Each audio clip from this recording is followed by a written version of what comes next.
Hello, good afternoon, and welcome to Nigeria Now, where we discuss happenings in the country. Quite a number has happened, but we will just be discussing the prominent one that seems to be on the lips of everybody and it seems to be making rounds. You just can't avoid this topic, talking about the Nigerian tax reform bills. We know that every country have their own tax reform.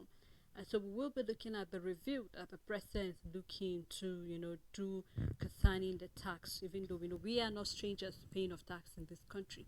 But we love to look deeper into what this tax reform bill is, as we're seeing that pressure is mounting. So we hope that you could join us by dropping your comment and your views.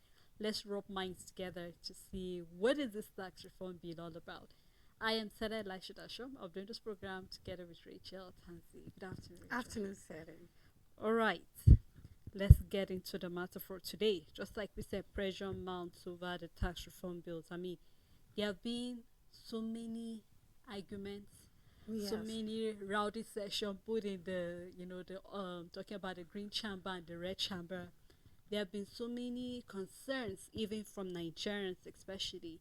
There have been concerns even from the northern governor. We could take our mind back to where the northerners felt that, I mean, this is a tax of way to the tax reform was more of. It looks like they feel that it was, being there to hurt them because they feel they're not generating enough.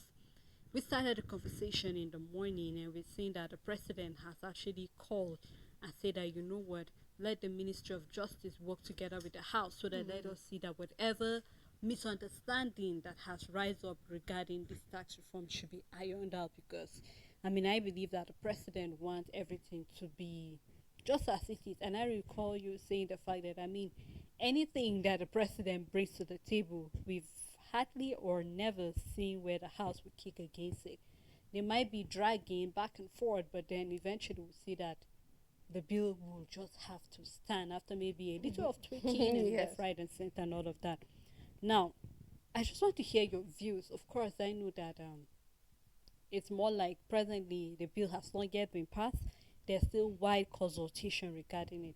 But I just want to have your take regarding this whole back and forth. Of course, we're seeing even Bishop Kuka talking about it. We're seeing the number of people as well adding up their voices regarding this tax reform. So, like, just as you said, Nigerians are not new to tax. Nobody is new to taxation anywhere around the world. Will our system of taxing be different? Yes. Will how we've been going about it different? Definitely. We are not new to tax. There's nobody, the lawmakers, the northern government, and all of that. Nobody is new to taxation. It has been there in the blueprint of Nigeria and all of that, and it's no new thing. And that is the more reason why you wonder what is the fear, what is the uproar, what is the back and forth concerning is a reform, is not a new bill, is a bill to reform the tax system we already have. And what system of government who wants growth will not sit down and reform their tax bills? And we would like to would have to go through this and come to a conclusion to what could be the problem concerning it in our own opinion, and then how it's been and presented. We saw in the papers earlier, it is there misinformation. I don't think there's misinformation. It's still an ongoing program. It's still an ongoing bill. A hearing is proposed. It has not been passed or into law or anything. It's still in the making and all of that. So will we call it a misinformation? Of course not. As the problem we are having here is a deliberate, information gap. I believe from the northern leaders exact precisely on what tax reformation is, and then what it means for the country entirely. The moment you tag a reform that it is going to impoverish a country, now we're looking at the masses now going against it. We're looking at the people who understand it better are putting a tag to it and a negative tag to it. Automatically, the narrative out there will be, nobody would even want to listen any further. Nobody will want to know the merits and the demerits. Nobody will want to know the pros and the cons. Nobody will want to know that, you know what, these things are already existing. It is not a new bill. Why are you making it look like President Bola Ahmed Tinubu have taken away fuel subsidy, have floated the currency, and all of a sudden is bringing in taxes that do not exist? So it's like he is bringing in what is not there, like the other policies we have, and then it's just going to mean more hardship. No, all of these taxes are in existence. The problem, is not even a problem. The thing is, we are going to look at it from a different angle. When we look at the value added tax, we will take it now to the Federal Accounts Allocation Committee. What will the federal government, the state, and the local government will be getting from the VAT? Because every time we have business and finance here on Echo Television, anytime account allocations for amount is out, we see revenues generated, we see them distributed. So from the VAT, the reform is how much does the federal government get from the revenues generated from the VAT, and the state government, and then the federal government. And this time around, we are having this reform saying, you know what, we're reducing the percentage that the federal government is going to get, and then we are going to give more to the states. So could it be that the fear of governors at the state level or northern leaders is perhaps local government autonomy, and then what local government will be getting as a result to VATs and all of that revenues allocation? These are all questions we should ask, because this is what some of this tax reform is proposing. And then we can go to personal income class. And in my opinion, I've been emphasizing on this, and I think this is where the problem is, because how will put class into people's income and exempt certain grade of people from paying income tax, impoverish them. Now, the only thing it will do is probably put the tax burden on the elites. It will put the tax burden on politicians, because a good tax system taxes everybody. And nobody, you can't even evade it, you become a criminal. But the question is, our governors are afraid that perhaps we have a president who is willing to put in the work, and they know that what they're able to evade when it comes to tax, they might not be able to go scot-free from it when it comes to taxing. Because we can look at other countries, for example, that have that. We have political office holders paying tax, and they are at the top of the classification or grouping, and they do pay tax, because apart from their income tax, there are personal allowances that come that is above certain things, and there are percentage. To some extent, in some countries, people evade promotion. They don't even want to be promoted because it means more tax at that level. But we don't have that in Nigeria, because we know that people, the more you can even exempt yourself from tax, and nobody will question you for exactly that. So could this be the things that are worrying our politicians? Because it means that, hey, if you're the governor in this state, your tax will be the highest. As far as civil servants at the state level come, are they ready to pay that kind of tax? Because if we go to the north and say, well, they are what do we call it? They are unemployed. They are not holding business. They have more almajiris. They have more beggars and all of that, or they have more of the poor people out there. Then it means, okay, you will not be generating enough revenue. However, if you're concerned that the Southwest or the Southeast is going to have more, it means that they are generating more revenue as far as tax is expected. And of course, you don't expect your income to be same as theirs. In fact, it will be very biased if Lagos, for example, is generating more in terms of tax, and then you, maybe Kano, I'm just using a random example, is not generating much, and then you are getting more. So you're feeding off others. What does it say? I think it taxes leaders at our various levels to do more work, and they are not ready to put in that work for them to see that they have more tax coming out from their state, which means more employment, which means businesses should travel, which means you have to improve payment at the state level and all of that, or if not, you would be the one in charge of paying this thing because you have to be taxed at the end of the day, regardless of your office. You're supposed to be the number one. Good. And then we can come down to businesses. It also is in grade and in level. Certain businesses, we have nano businesses, they will be exempted from these taxes, for example. And then we can talk about medium scales in enterprises and all of that. Depending on what your business make is what your tax will be. There's so much into this tax reform. Is not what I've been there. We can talk about multiple taxations, for example, and we can look at, for example, what company income tax is. Now, it's no longer be paid that way. It's going to be reduced because it's as high as 30%, but rather other tax will be involved, like that, rather than paying this income tax, you pay development tax, where we are starting now at 4%. Then, as subsequently before the year 2030, it will be 2%. And this tax that will be collected will be put into education development, because we have company apart from the income tax, they pay education tax, they pay other tax apart from what the government takes from them, what will be put into. So instead of all of this and that, all this tiny little bit, okay, this is all what you're going to give. Now we will know how we put it in here, there, and then. When we go through this tax reform, Sele, we can't say for sure it is perfect, but it's not as bad as we have our northern leaders portraying it. Now, we can't say it's going to be 100%. But we have to try and reform certain things for us to move forward. The argument is that tax doesn't make a country have money, doesn't make a country rich. Richer. No, it doesn't make a country rich, but it makes government facilities, amenities that are not functioning to function.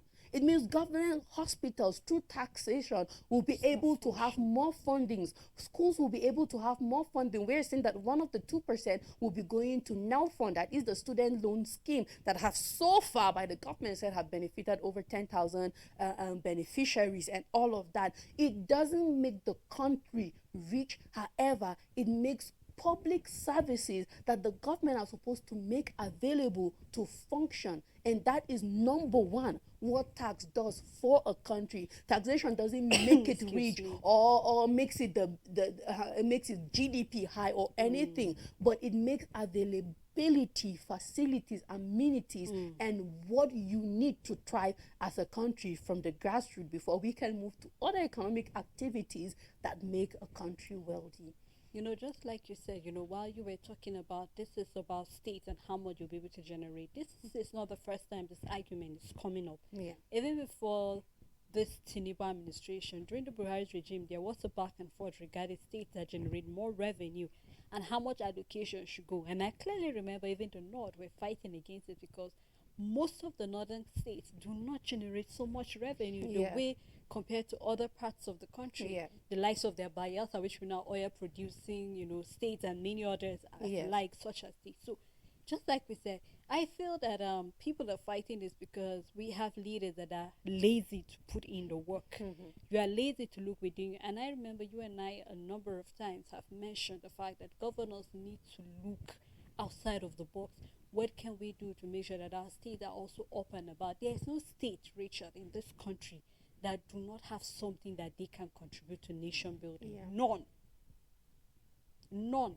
I think we just have leaders that are lazy to look. I mean, yesterday we saw a Kano Assembly kicking against it, and I wonder what cannibal of people do we have in the House of Assembly there?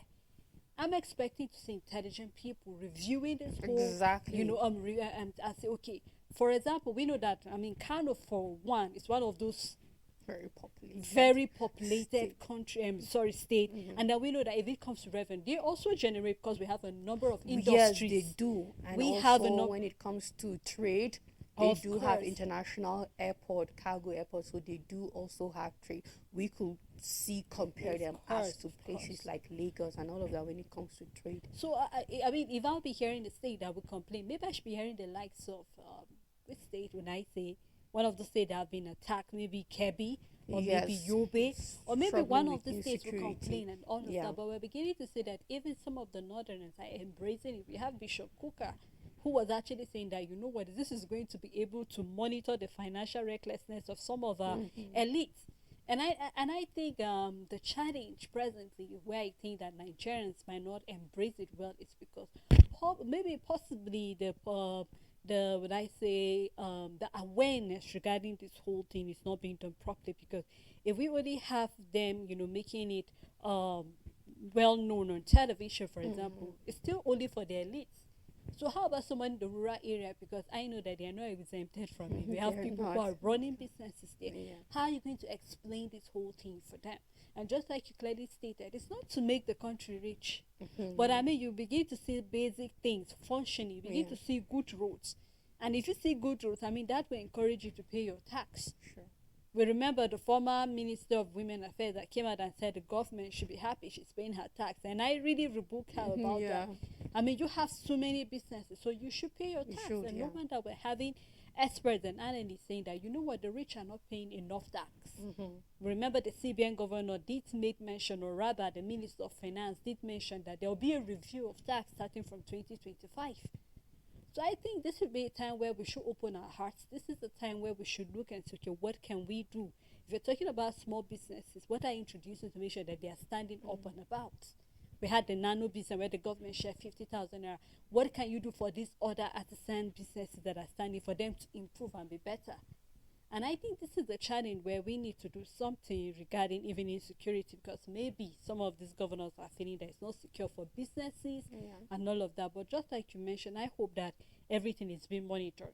And secondly, again, which I mentioned in the morning, is regarding implementation. Sure. This is one thing, Rachel, we're having very difficult to do in this country.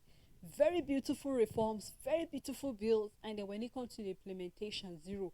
We will start as if we are actually getting somewhere, and then the first 2 3 months, and after that, zero. We have people sleeping on duty. Nobody, following up to make sure that, you know what, these tax are being paid. Because believe me, if everybody's paying its tax as they should, then I mean, things will not be the way it is, except if somebody somewhere is eating up on Nigerians, and then Nigerians are not aware.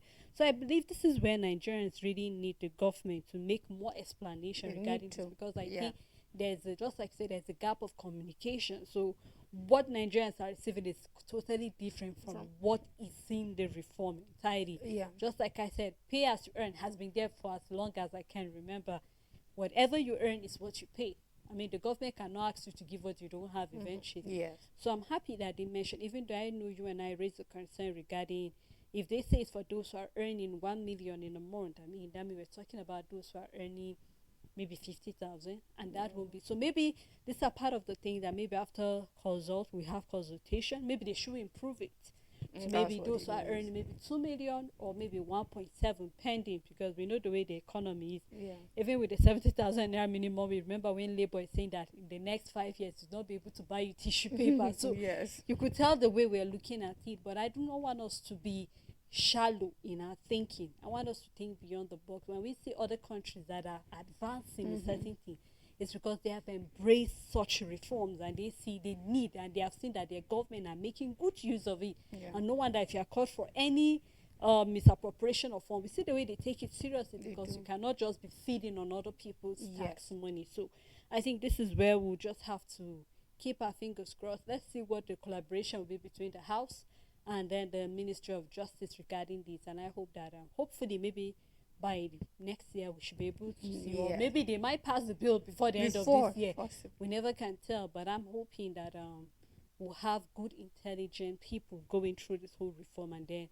implementation will be followed to the latter eventually. Well, Richard, I guess that's how far we can go this Yes, afternoon. Thank you so much for doing this. You're with me. welcome. As well, thank you to our viewers, and thank you to our supporters for making this program a success. We look forward again to doing this together tomorrow. So do have a lovely Wednesday.